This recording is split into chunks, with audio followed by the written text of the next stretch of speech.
Nous allons maintenant découvrir que nous avons en nous le pouvoir de régénérer notre propre corps, grâce à la médecine régénératrice. Le principe est simple, utiliser les ressources de notre corps pour le réparer. Ces ressources, ce sont les cellules souches, et nous les avons tous en nous. Ces cellules sont capables de remplacer les cellules malades de n'importe quel organe du corps humain. Leur utilisation pourrait donc être un formidable espoir pour des millions de personnes atteintes par exemple de la maladie de Parkinson, de défaillance cardiaque ou encore de cancer.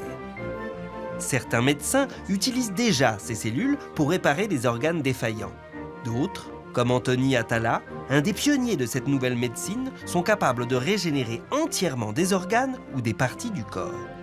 Alors les médicaments de demain seraient-ils tout simplement en nous ? Les scientifiques ont cherché à comprendre pourquoi certaines espèces comme les salamandres avaient la capacité de se régénérer. Elles ont tout simplement en elles un stock impressionnant de cellules souches qui, contrairement aux nôtres inaccessibles et peu nombreuses, circulent en permanence dans leur corps et sont capables de le régénérer.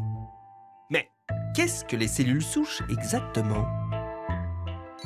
Les cellules souches sont les toutes premières cellules qui apparaissent après la fécondation.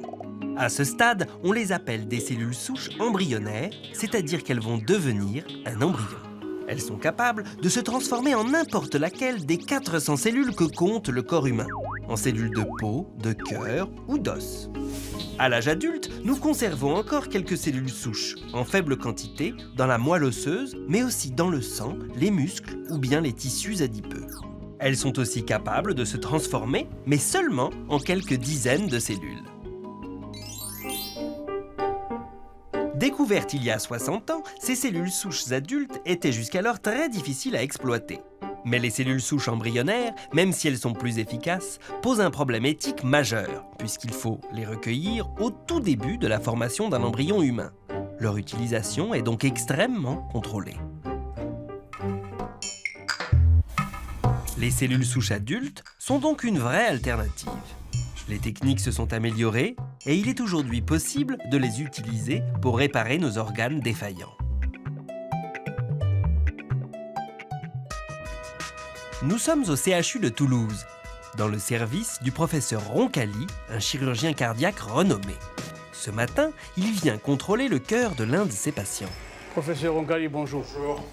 Comment allez-vous? Ça va très bien. Très bien. Allez, Oui. je vous amène. Abdallah Abdoul Maged souffre d'une insuffisance cardiaque depuis 15 ans. Il attendait depuis 2 ans une greffe du cœur qui ne venait pas. Le professeur lui a alors proposé de réparer son cœur grâce aux cellules souches dans le cadre d'un essai clinique. Ce que nous avons initié, c'est d'essayer d'améliorer sa fonction cardiaque avec des cellules de son corps lui-même, ce qu'on appelle une transplantation autologue. Et pour cela, on a réalisé une ponction au niveau de la moelle osseuse. On récupère des cellules qu'on appelle les cellules souches. Ces cellules ont la capacité de recréer des vaisseaux et d'interagir avec les cellules de son cœur malade. Le traitement à base de cellules souches, c'était sa dernière chance. Sans ce traitement, étant donné l'état de son cœur, ce père de famille de 57 ans ne serait pas là aujourd'hui. J'ai fait mon premier infarctus en 99. C'était un matin à 8 h du matin. Et j'étais dans mon potager et je suis tombé. J'avais 41 ans et on m'a posé 2 stents pour refaire circuler le sang. Ça ne m'a pas empêché d'avoir 2 autres infarctus par la suite quand même. Et alors je suis arrivé à un moment donné où le cœur, il n'en pouvait plus. Mais comment des cellules de moelle osseuse peuvent-elles réparer un cœur défaillant ?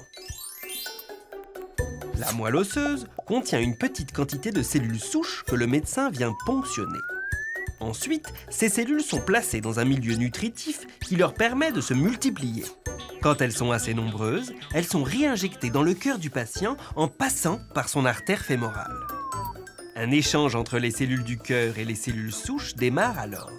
De petites molécules signalent aux cellules souches où elles se trouvent. Elles comprennent alors qu'elles doivent se transformer en cellules de muscles cardiaques et entament leur mutation. Voilà, C'est ce qui s'est passé pour Abdallah, opéré en 2011. Depuis, les zones de son cœur qui ne se contractaient plus battent à nouveau normalement. Pour lui, c'est une nouvelle vie.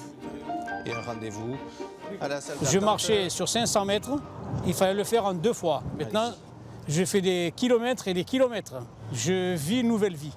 Voilà, c'est comme quelqu'un qui est quasiment décédé et qui est revenu à la vie. D'ici 2020, ce traitement sera accessible à tous, car la législation vient de donner à la cellule un nouveau statut, celui de médicament.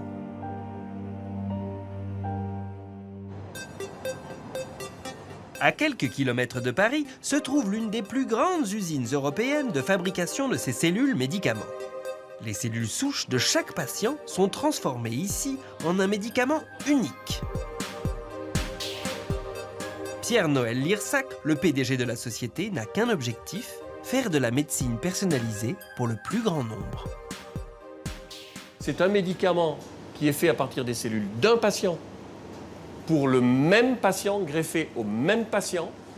Faire industriel, c'est avoir un procédé qui permet de produire en grand nombre, en parallèle, ce médicament, de la même manière, quel que soit le patient. C'est dans cette pièce totalement hermétique que l'on fabrique ces médicaments du futur. Pour cela, il faut extraire la bonne cellule pour l'amplifier. Une étape très délicate, car très peu de cellules souches sont recueillies pour chaque patient. Grâce à ce liquide rouge très nutritif, elles vont se démultiplier en des millions d'autres. Au bout de 3 semaines de nutrition et d'incubation, le médicament est prêt à être injecté. Quand tous les essais seront validés, ce laboratoire pharmaceutique pourra chaque année fournir 5000 lots de médicaments sur mesure pour traiter l'insuffisance cardiaque ou même des cancers comme le mélanome ou la leucémie. Si ces traitements ont prouvé leur efficacité, la seule problématique reste économique, car une seule injection peut valoir plusieurs milliers d'euros. Si aujourd'hui nous sommes capables de réparer un cœur, demain nous pourrions peut-être le recréer entièrement. Dans ce domaine, la recherche avance à grands pas. De l'autre côté de l'Atlantique, la recherche avance même à pas de géant. À quelques kilomètres de Pittsburgh se trouve le Wake Forest Institute, le temple de la médecine régénératrice. Anthony Atala, l'un des pionniers de la régénération d'organes, veut aller encore plus loin. Dans ce laboratoire, avec son équipe de chercheurs, il a déjà recréé une trentaine d'organes et de tissus. Offrir de l'espoir aux malades est un rêve d'enfant qui se réalise. Mais ce médecin urologue a très vite été confronté aux limites de la médecine en matière de greffe. L'un des plus grands défis que l'on rencontre en médecine, c'est le manque de tissus et d'organes pour réparer ou remplacer.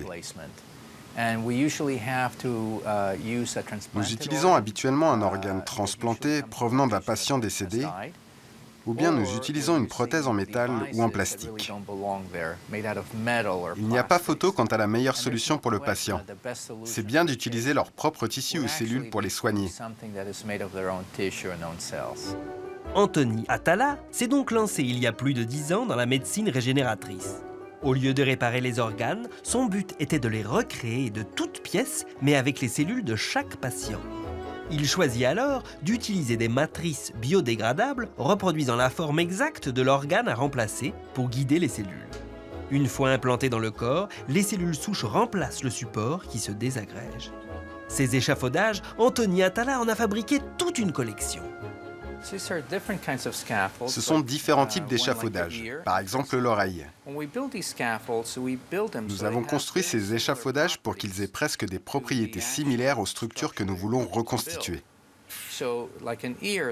Avec cette oreille, on doit veiller à reproduire le même toucher qu'avec une vraie oreille. Ou par exemple, on essaie de fabriquer une structure tridimensionnelle de nez ou du cartilage qui le constitue. Ici, nous avons fabriqué un doigt avec la même stratégie. On reproduit cette structure pour obtenir l'architecture tridimensionnelle de l'organe d'origine.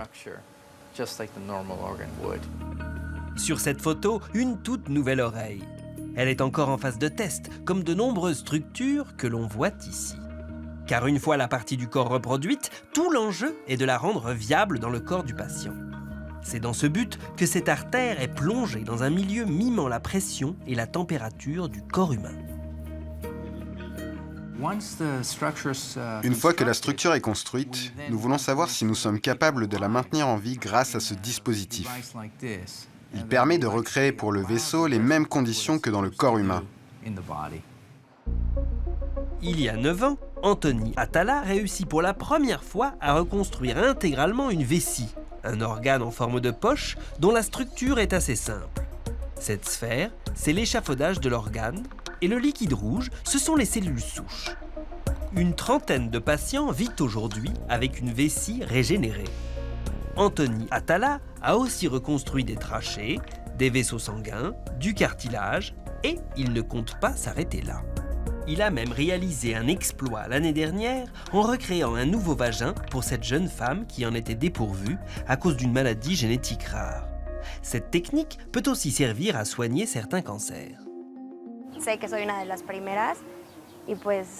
sais que je suis l'une des premières à en avoir bénéficié. C'est important que les filles qui ont le même problème puissent profiter de mon expérience. Il ne faut pas qu'elles se contentent de l'information. Elles peuvent se faire opérer et vivre une vie normale. Hey, how are you? Nice to see you. Aujourd'hui, Anthony Atala veut aller encore plus loin et fabriquer des organes vitaux plus complexes comme un rein ou un cœur. Pour cela, au lieu d'utiliser des échafaudages artificiels, il se sert d'une technique incroyable. Récupérer les matrices d'organes de patients décédés et ne pouvant pas être greffés pour être au plus près de l'architecture de l'organe à reproduire. Le concept serait de se servir de reins de donneurs humains qui n'ont pas été exploités. Quand quelqu'un perd la vie, ces organes ne sont pas utilisés. Si quelqu'un donne ses organes, vous pouvez les récupérer au lieu de les jeter. En fait, vous pouvez les nettoyer en utilisant un détergent biologique et réutiliser la structure avec les propres cellules du patient. Pour réussir cette prouesse, Anthony Atala vide un organe de toutes ses cellules pour ne conserver que sa matrice, un ensemble de protéines constituant une sorte de squelette de l'organe. Cette structure vide pourra alors être occupée par les nouvelles cellules du patient. L'organe greffé sera donc 100% naturel. Un des grands espoirs dans ce domaine, c'est que si vous avez un organe défaillant, vous pouvez le réparer et le changer, comme on le fait pour n'importe quelle pièce de voiture. Des organes fabriqués à la demande, comme de simples pièces détachées, l'idée relevait jusqu'ici de la science-fiction. Aujourd'hui, une révolution médicale est en marche. Face à la pénurie d'organes destinés aux greffes, la médecine régénératrice pourrait être une véritable alternative et un espoir pour des millions de personnes. En attendant que la médecine régénératrice arrive à maturité, le don d'organes reste la principale solution. En Allemagne, 11 000 personnes sont en attente d'une greffe et en France, elles sont plus de 18 000. Sur arte.tv/futurmag, découvrez de nouvelles applications permettant de se déclarer très facilement en faveur du don d'organes et de le faire savoir au plus grand nombre.